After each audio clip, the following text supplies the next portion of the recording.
How many plants are in here? 10,000 or something like that. 10,000 plants? You are in the deepest emerald triangle. Tall strains, short strains, fat strains, like the Pheno hunt begins. This is so cool. One of the things we'll do today is jar testing. You know, taking a sample of weed, putting it in a jar with ice and water. Cáchate el tamaño de estas plantas, weón. Porque este es el lugar donde nace la historia de la regulación. Phenohunting con Humboldt Seeds en el Triángulo Esmeralda. Yes, Ben, you had me at hello. ¿Gusta pasar a tomar una tacita de marihuana? Comienza la cosecha del cannabis en California del Norte.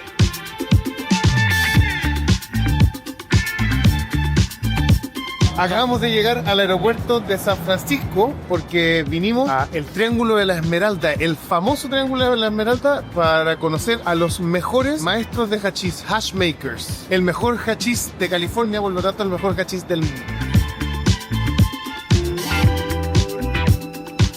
Cada vez que viajamos, Pascual arrienda el auto más barato. Ahora tenemos que ir a un viaje todoterreno, así que yo espero que haya sido un auto bacán. Está como muy feliz. Espero que sea porque renduran todas las zorras. ¿Qué?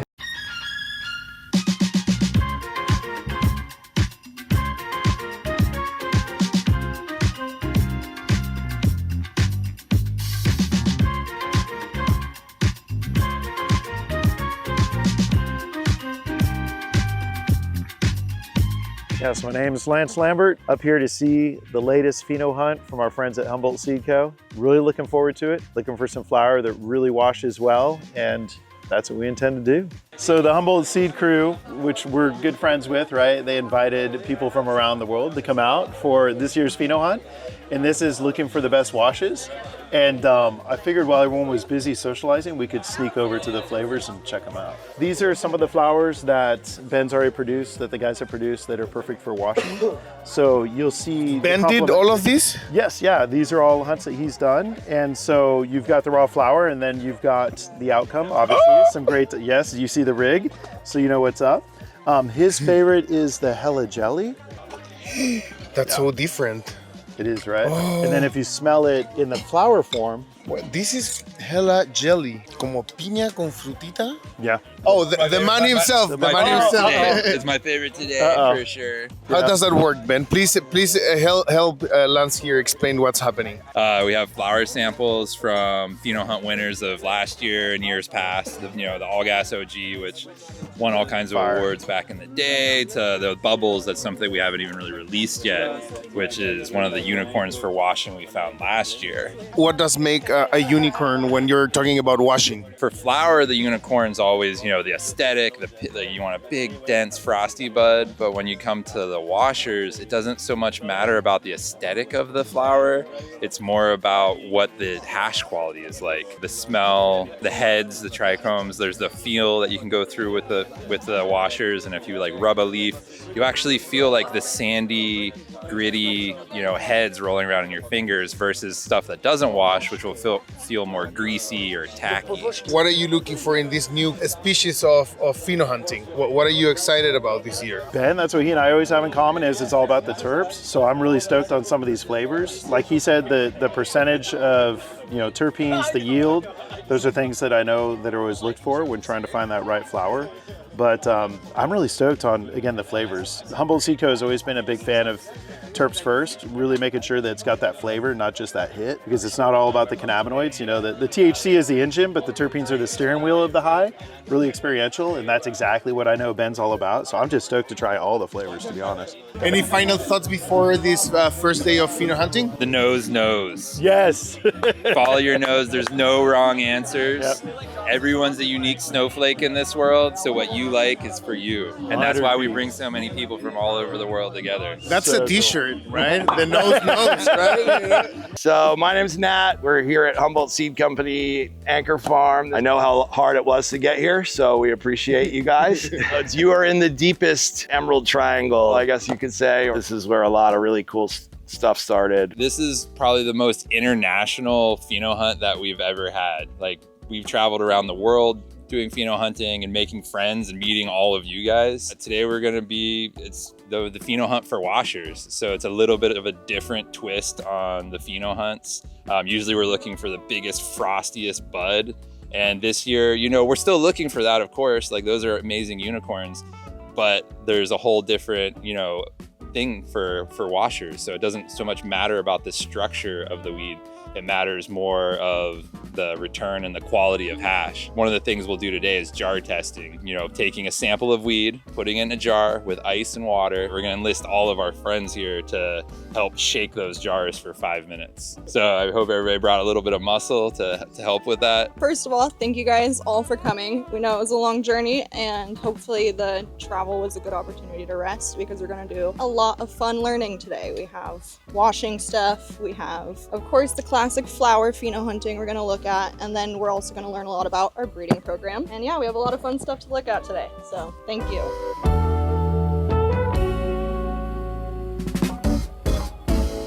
Estos hueones son secos. Tienen todo este cultivo de solo para investigación. Hace más de 20 años en este mismo lugar. Este Phenohunt es para dos tipos de variedades de cannabis. Una para flores, para el uso, como que el foco final sea crear semillas que den buenas flores, y otra para buscar plantas que sean buenas para hacer hachís, para lavar, el futuro de las extracciones sin solvente. Entonces, en esta carpeta hay distintas categorías y tenéis que poner en qué granja, de todas las granjas que vamos a visitar, y luego códigos, categorías que van desde el olor, la densidad, el tipo de tricomas que se revisan con este microscopio y así. Y vamos a seguir a Ben, because he knows. And I didn't understand the instructions. Sniff it, smell it, like it, hate it. Yeah, all right. I'm gonna stick with you guys, you know. Like.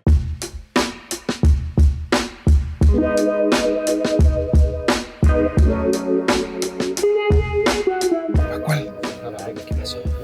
Estamos Phenohunting.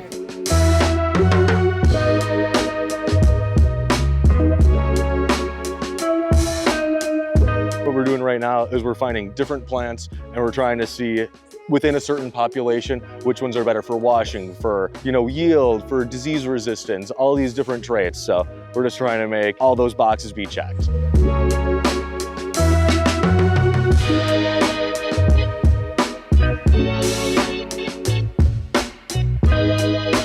Hola, soy Pedro Ferrizo, vengo de Uruguay. Estoy muy agradecido de estar acá en Humboldt, que nos recibieran de California. Me dedico al cannabis hace 25 años. Participamos de la ley en Uruguay desde el 2013 con la legalización. Estamos buscando fenotipos acá en Humboldt para extracción, que podamos tener un terpeno que se pueda diferenciar del resto.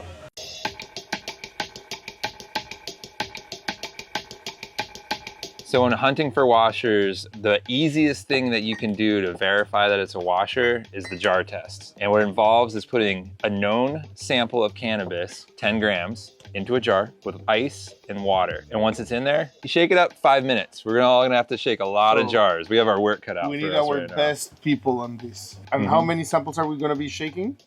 We have 48 samples in total today. And after 5 minutes, what are we gonna be looking for? After 5 minutes of shaking, we'll put it down, we'll let it settle. And what's gonna happen is the ice water will have separated the head of the trichome from the rest of the plant. And the hash will then all float to the bottom of the jar. And we'll be able to visually see the hash and how much it produced. You compare everything, the one that has the most, and you'll hold this up to the sky, and in the light, you'll be able to see a waterfall of hash in the bottom of the jar. All the plants we're gonna sample are ones we picked earlier on the pheno hunt. So this is the next step in pheno hunting. Let's do this.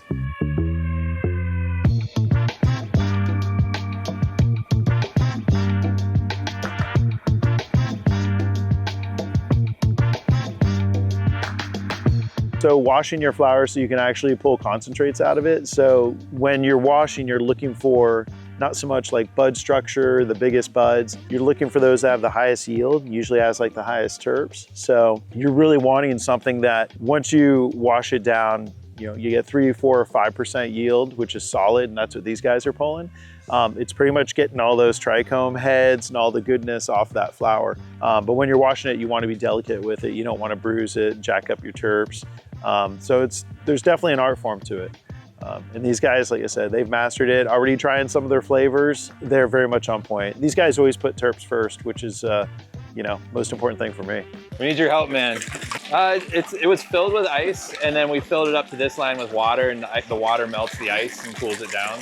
Esta es una prueba realmente de una extracción con agua y hielo para revisar cómo se depositan los tricomas, el hachís. Y eso nos va a permitir escoger en base a la cantidad y calidad cuál va a ser la variedad de como en 5 años más, weón. Porque esto falta, olvídate. O sea, esto lo va a ver la gente como en 5 años. It takes 5 years for this to get to the market, right? Pero claro, este es un proceso muy largo.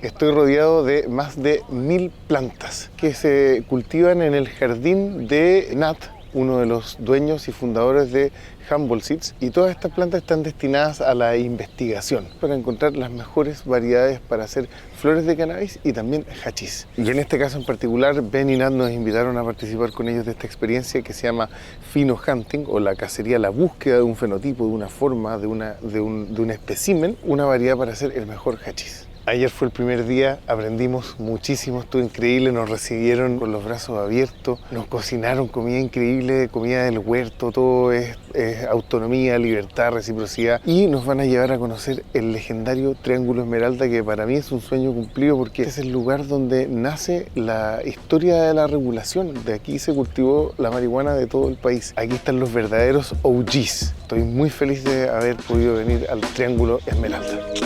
Vamos.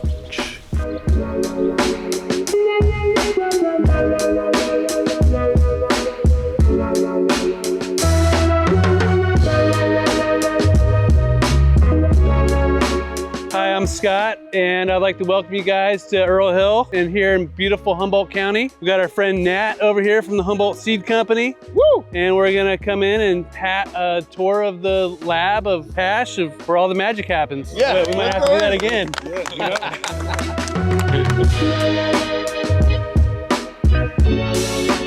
My name's Scott. I'm with Earl Hill. Me and Nat at the Humboldt Seed Company. We've been working together for a long time, working on different seed projects. We make hash here, so all we do is we freeze our entire harvest and turn it all in the hash. We grow all our own flowers, so everything that we produce comes from our farm. Everything that we grow gets turned into hash.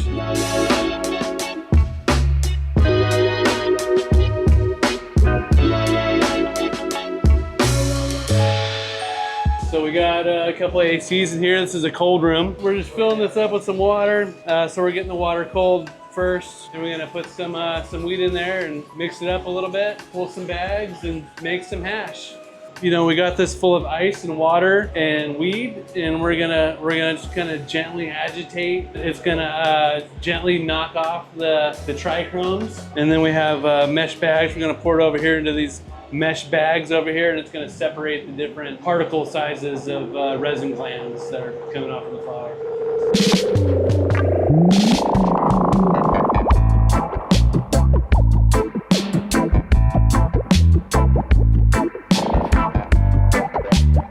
In my experience, resin goes to the heat source. So I want the resin to easily flow out and down. Therefore, I put the lower plate at slightly higher temperature than the upper plate, so I can guarantee the resin flow down. I see the bag starting to bleed slightly and fill up with what looks like wetness. Another reason why I don't like doing it prior, because I like being able to see it. And then I put this back to collect. The color is phenomenal, yellow, gold. Didn't yield as much, but that's not what we're going for here. We're going for strictly quality.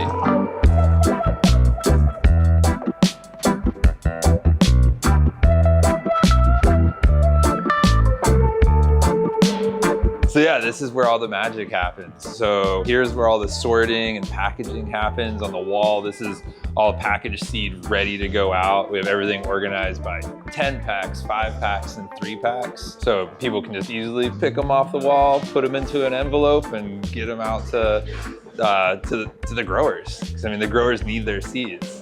I've been practicing my entire life, man. Warming up for this moment.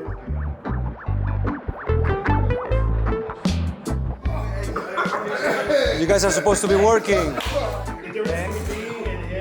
We are working. This is very serious research and development.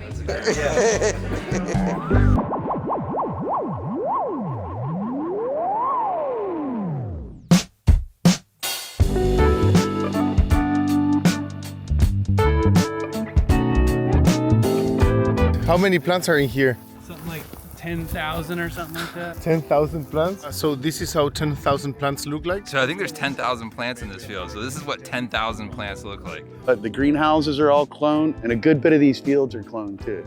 So it's probably, the field is probably 40% clone, 60% seed. Right now we're looking at a bunch of seed stock. A lot of it's what we have from Humboldt Seed Company, where we're doing the Pheno hunt, trying to make sure that, they find the one. When you're doing Pheno hunts and when you're doing breeding projects, you're looking for that one that is resistant to pests, resistant to things like mold and fungus, especially when you're talking about growing seeds in the sun and in different microclimates and environments, like right here on the riverbed. Then you're also looking for things like resin production, the one that just has a nose that's something unique that you haven't had before, that you really want to turn into hash or just smoke a fat joint of. That's what we all shoot for. Everybody wants the one that's you haven't had before, that puts you to that place that just has that flavor. My name is Jason Gelman. I'm the owner of Ridgeline Farms, growing weed, second generation, learned from my dad. Yeah, I've been growing weed my whole life. Nat is just, he's one of the kind of the ones spreading the Humboldt name more than anyone. He's very successful. He's a very kind man. We became friends, and from there it's just been, it's fun watching them grow. I'm growing and they're growing, but they're at a whole nother level. They're all over the world. I'm happy to be able to meet people like you guys, and this is a big thing what weed has done. It's brought us together. But I'd say the best thing was just all the people that I've got to meet through weed. It's been amazing. And I want to tell people, don't just look at the shine, the purple, the numbers on the package. None of that shit matters. Look who grew your weed. Look where the weed came from. That's all I could say is, just look beyond the box and beyond the packaging, because a lot of that packaging is just smoking mirrors.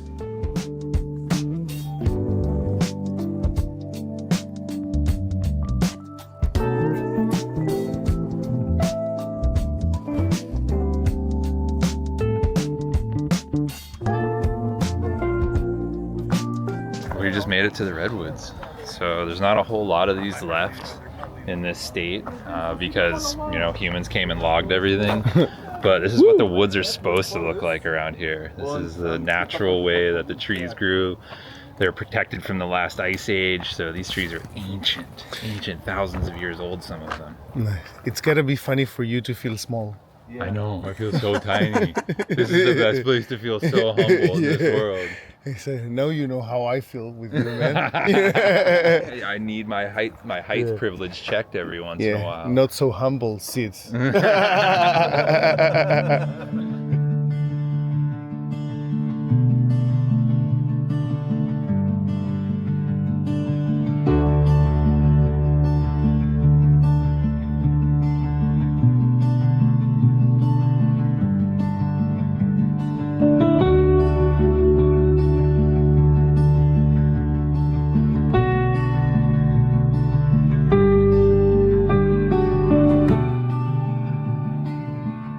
I'm here today with Ed Rosenthal. We're about to get on the skunk train. We got people from all over California and all over the world who have come to this year's Pheno hunt. And we thought, what a better way to have a celebration than to hop on the skunk train. The skunk train was originally built in the 1800s and was an old steam locomotive that went deep up into the hills of Mendocino for the timber. So it kind of has a pretty sad history of pulling all these big virgin growth logs out of the woods. But today, it's the opposite of that. Yeah, all aboard. Let's go.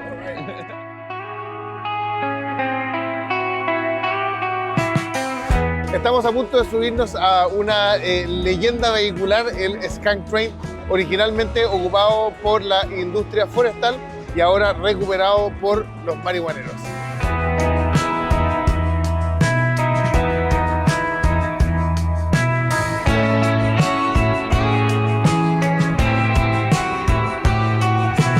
Hola, mi nombre es Alice, soy de Girls in Green en Wuxos. Hoy estoy aquí con las personas de Humboldt Seed Company porque me encanta mucho el trabajo que hacen con las semillas e também com as genéticas.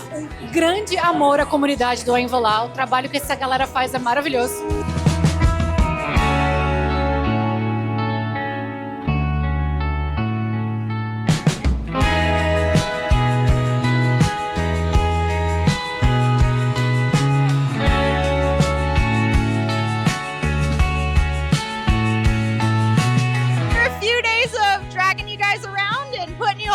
We decided we'd have a little party, so welcome to the skunk train. Now that we're at our stopping location, please get high as in this video.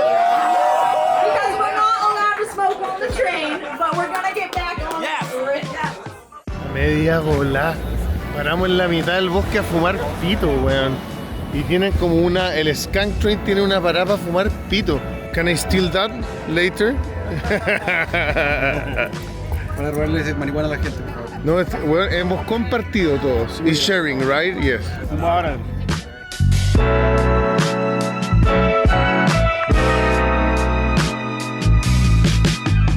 There you go, that's nice. Let's go! 1, 2, 3!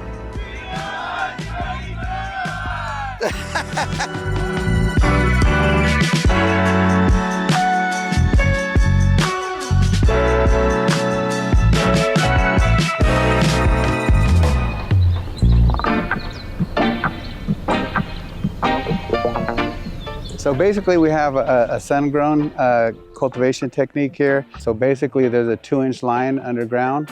It goes up to 3/4-inch spigots. Then there's a 3/4-inch manguera or a hose that comes off of that. And you can either do laser line or you can do the sprinklers. And then I think these ones, I don't know, I think they're like a gallon like every 15 minutes or something like that. So you can time them and you'll know about the average of what you're watering your plants for. Yeah, my name's Johnny Casale. I'm with Huckleberry Hill Farms, and we are very grateful to be invited down to the Casa Flor farm and to do a pheno hunt with Humboldt Seed Company. And we're looking at one of the crosses that we did, took part on a collaboration breeding project with them last year with the Whitethorn Rose and one of their award-winning genetics. People like it in the flower form, but they really enjoy it in ice water hash form, or now the new rave is the static hash that's making its way around the world.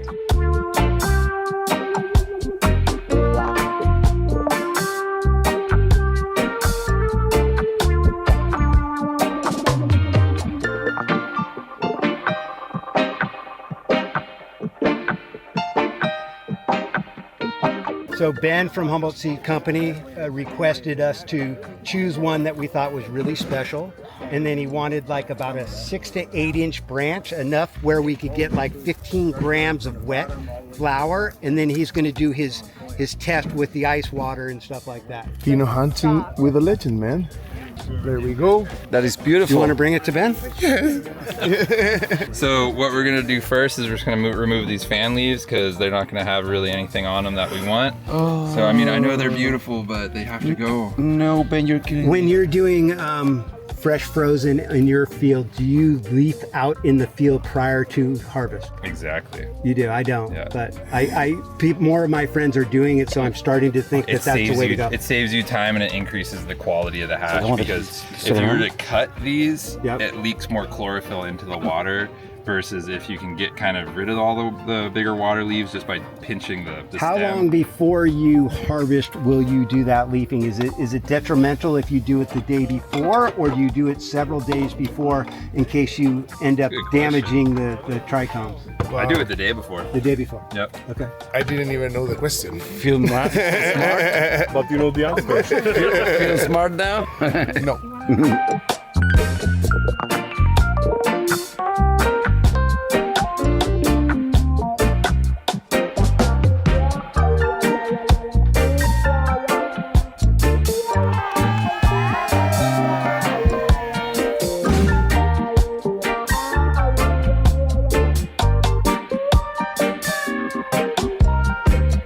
aquí a las afueras, a una zona rural, donde vive Benjamin Lind. Vamos a empezar el lavado y la cosecha. Los chiquillos ya están ocupados. Sorry for being late. Where are we? Yes. We're at the one of the final stops of the Pheno hunt. We're at my house. We're at my farm, so we're here. How is your house a good place to Pheno hunt? Could you please tell? Because regular houses are not good places for Pheno hunting. So maybe we need an explanation. Here at my house, we're on a farm. We have 20 acres. We have a 10,000 square foot cannabis license from the state of California, where we do solely seed production and R&D. So we do everything from, actually making the seeds, Pheno hunting, growing out the seeds to Pheno hunt, doing the R&D for the hash. So looking for washers. So like here's where we started really the hunt for washers 2 years ago, and then now it's awesome that this year we were able to focus the entire farm to just hunting washers. So we have, I think there's, I don't even know how many strains there are over there growing right now, but there's... They seem a lot. 20 plus? No, I can just count 6. Oh yeah, for the medical garden, there's only 6. Yeah, only 6. Only 6. You're allowed to have 6 plants in California. That's your right as an individual over the age of 21. Estamos en plena cosecha. Esto es una cosecha para mí. Yes, Ben, you had me at hello. ¿Gusta pasar a tomar una tacita de marihuana? Comienza la cosecha del cannabis en California del Norte.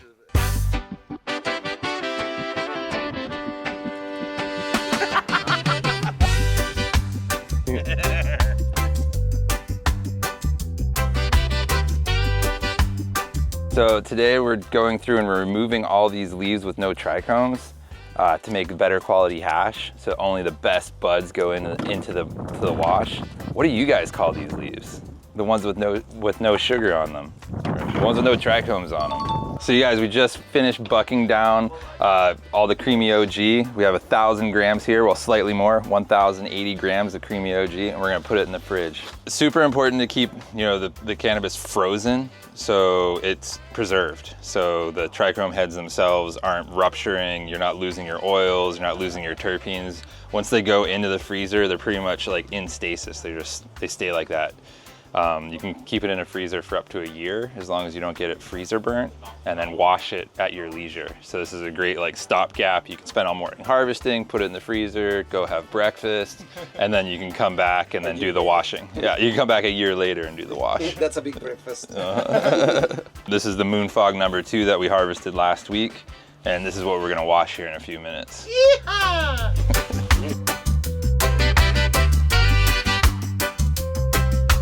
So we're gonna make some ice hash. This year, thanks to our friends at Low Temp, we got a mini Osprey, and this does all the hard work for us. So no more paddles. This thing has some really small little fins in the bottom that make a little vortex, and yeah, keeps it super easy for us.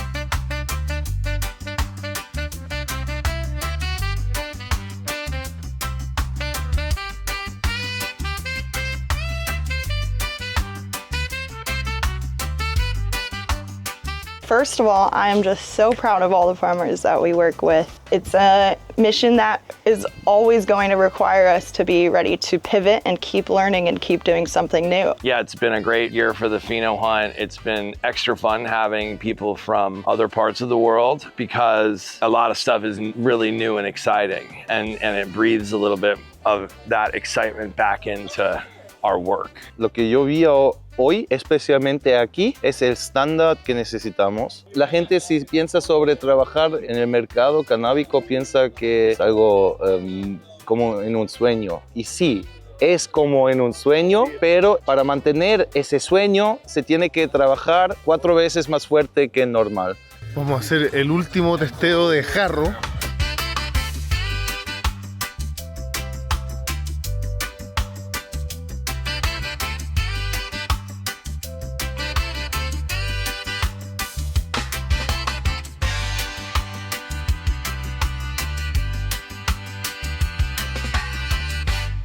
Yeah, thank you guys so much for coming and checking out the Emerald Triangle with us this year. It's been amazing. Thanks for your help. It's taken all of us to get this done, and yeah, come to California. Thank you everyone who's been tuning in with En Voila and following along with our trip. It means the world to be sharing this with you guys globally, and I can't wait to come visit and see what you guys have to show us over there as well. Ganz lieben Gruß, Leute, an die deutschen Zuschauer hier bei En Voila. Wundervolle Jungs, macht so viel Spaß, mit denen zusammenzuarbeiten. Und ich muss euch sagen, der Pheno hat mit denen zusammen ein unvergessliches Erlebnis. Queridísima comunidad, gracias a todos los que llegaron aquí en esta transmisión. Para nosotros ha sido un tremendo honor y me siento tan afortunado de haber podido venir al Triángulo Esmeralda a contar esta historia tan bonita, una historia que comenzó como el Phenohunting for washers, ¿no es cierto?, en búsqueda de las variedades, de las mejores variedades para hacer hachís, para apretar, para hacer extracciones. Benjamin, thank you so much for this experience. This is how they say in the train, someone said it, cannabis culture at its finest, and I'm honored to be part of this, and I cannot thank you enough for this invitation, brother. Simone, thanks for coming up. It's been an honor to have you guys and to help spread the word about what's happening and the history of Northern California. Like, much respect to you. I'm so glad our paths crossed, because when we met at Spanovis like 3-4 years ago the first time, and then slowly seeing each other, and next thing was like, hey, you want to come to Cali for the Pheno hunt? You came. Here we are, man. So thank you much, brother. Yeah, much respect, dude. Very happy Emerald Triangle, Phenohunting for washers. Mi papi fue hippie en los años 70. Mi papi fue rockero en los años 70. Mi papi bailaba disco en los años 80. Pero ahora mi papi no quiere que sea artista. Mi papi no quiere, mi papi